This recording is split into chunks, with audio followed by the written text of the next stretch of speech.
الحمد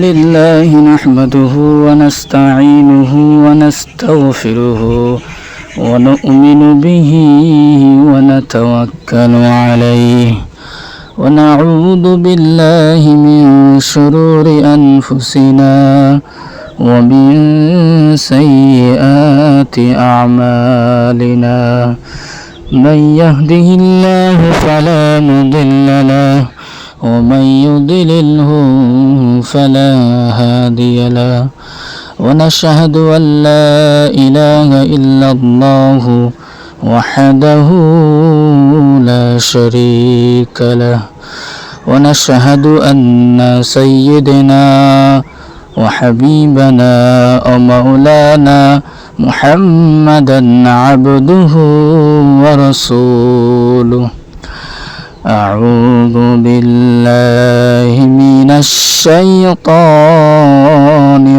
الرجيم بسم الله الرحمن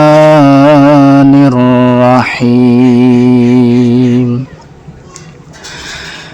فأوحينا إلى موسى أن اضرب بعصاك البحر فانفلق فكان كل فرق كالطود العظيم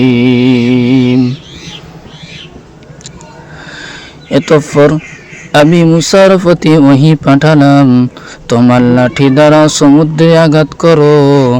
তখন সমুদ্র বিদ্যহীন হয়ে গেল এবং প্রতিটি অংশ বিশাল পর্বতের ন্যায় হয়ে গেল।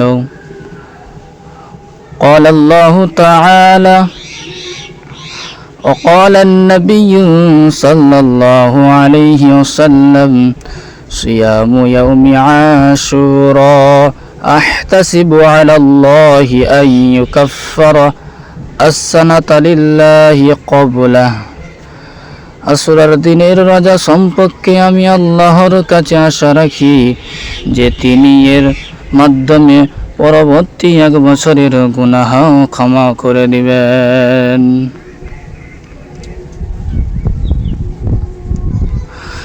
আশুরার দিন আল্লাহ তাআলা হযরত মুসা আলাইহিস সালাম ও তার অনুসারীদেরকে ফিরআউনের জুলুম থেকে মুক্তি দান করেন।